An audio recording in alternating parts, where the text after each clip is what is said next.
નમસ્કાર વિદ્યાર્થી મિત્રો, આ લેક્ચરની અંદર આપણે ધોરણ 10 સ્વાધ્યાય જે છે 14 સંભાવના એમાં 14.1નો દાખલા નંબર જે છે 22ની ચર્ચા કરવાના છીએ. તો એમાં આપેલું છે ઉદાહરણ 13નો જે છે તમારે સંદર્ભ લેવાનો છે. એટલે કે ઉદાહરણ 13માં જે આપણને આપેલું હતું બે પાસાને ઉછાળવાના છે, તો એનો સંદર્ભ લઈને આ કોષ્ટક પૂર્ણ કરવાનું છે. તો એના જે શક્ય તમામ પરિણામો જે 36 હતા બે પાસાને ઉછાળતા મળતા, એ મેં અહીંયા જે છે લખીને રાખ્યા છે. તો આપણને ટોટલ જે છે 36 પરિણામો જે છે મળતા હોય. હવે પાસા પરનો સરવાળો 2 હોય એવા કેટલા પરિણામ છે? તો કે પાસા ઉપરનો સરવાળો 2 હોય ને એવું એક જ પરિણામ છે અહીંયા. એટલે આપેલું છે 1/36. પછી પાસા ઉપરનો સરવાળો 3 હોય એવા કેટલા મળે? તો 3 હોય એવા જે છે આપણે શોધવાના હોય. તો અહીંયા 1 અને 2 એટલે 3 થશે, અને અહીંયા 2 અને 1 એટલે 3 થશે. તો આ બે પરિણામ એવા છે જેનો સરવાળો જે છે ને કેટલો થાય છે? 3. પછી 1 અને 3 4. પછી પાછળના તો બધા મોટા થઈ જશે 3 કરતાં મોટી સંખ્યાઓ, એટલે 2 અને 2 4, 2 અને 3 5. એનો મતલબ જે છે બાકી કોઈ પણ સંખ્યા તમે લેશો તો એનો સરવાળો 3 થશે નહીં. તો અહીંયા શક્ય પરિણામ 2 છે. તો જેનો સરવાળો 3 હોય એવા શક્ય પરિણામ છે 2, છેદમાં કુલ પરિણામ થશે 36. ત્યાર પછી સરવાળો 4 હોય. તો 4 હોય એવો સરવાળો જે છે 1 ને 3 4, 2 ને 2 4 અને 3 ને 1 4. તો એવા પરિણામો આપણને 3 મળે છે. તો અહીંયા જે છે શક્ય પરિણામ થશે 3, છેદમાં કુલ પરિણામ થશે 36. ત્યાર પછી સરવાળો 5 હોય.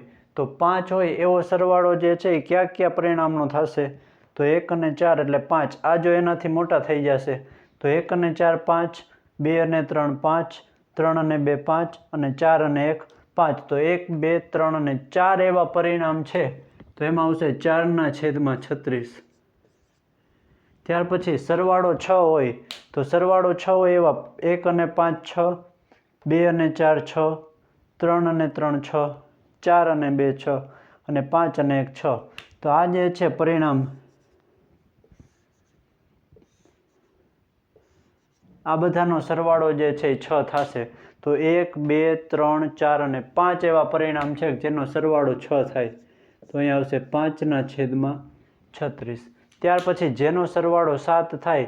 તો 6 ને 1 7, 5 ને 2 7, 4 ને 3 7, 3 અને 4 7, 5 ને 2 7, 6 અને 1 7. તો એવા પરિણામ છે 1 2 3 4 5 અને 6 પરિણામ એવા મળે છે. તો અહીંયા આવશે 6/36. ત્યાર પછી સરવાળો 8 થાય એવા પરિણામોની સંભાવના જે છે એ આપેલી છે. એટલે આપણે જે છે હવે 9 માટેની શોધીએ. તો સરવાળો જે છે એ 9 હોય. તો અહીંયા સુધી જે છે 8 છે 3 અને 5. તો 3 અને 6 એટલે 9 થશે. તો એક જે છે આપણને અહીંયા મળે છે. પછી 4 ને 5 9, 5 ને 4 9 અને 6 ને 3 9. એટલે એવા પરિણામ 1 2 3 અને 4 મળે છે. તો અહીંયા આવશે 4/36. ત્યાર પછી સરવાળો 10 હોય. તો અહીંયા 4 ને 6 10, 5 ને 5 10 અને 6 ને 4 10. એટલે એવા 3 પરિણામ છે. તો 3/36. અને છેલ્લું છે આપણે 11 હોય સરવાળો. તો એવા 6 અને 5 11 અને 6 અને 5 11 એવા 2 પરિણામ છે. તો 2/36 થશે. અને 12 સરવાળો હોય એવું એક જે થાય એ તો આપણને આપેલું જ છે. તો અહીંયા આપણો જે છે એ પહેલો પ્રશ્ન જે હતો કે કોષ્ટક પૂર્ણ કરો, આપણે કોષ્ટક જે છે એ પૂર્ણ કરી દીધું છે. હવે એમાં ને એમાં જે છે બીજો ક્વેશ્ચન આપેલો છે કે એક વિદ્યાર્થી દલીલ કરે છે કે 11 શક્ય પરિણામ જે હોય. તો અહીંયા આપણને જે પણ બધા પરિણામ મળ્યા છે 11, 2 3 4 5 6 7 એમ 12 સુધીના છે. આ પ્રત્યેકની સંભાવના 1/11 છે. તો આપણે અહીંયા કહી શકીએ પ્રત્યેકની સંભાવના 1/11 મળતી નથી. જો તમે આના છેદ ઉડાડશો તો અમુકના ઉડશે, અમુકના નહીં ઉડે. પરંતુ દરેકની સંભાવના 1/11 એટલે કે સમસંભવી છે નહીં. તો આ દલીલ સાથે તમે સહમત છો? તો આપણે કહી દઈએ કે ના, દરેકની સંભાવના 1/11 ન મળે. તેથી આ પરિણામો સમસંભવી નથી.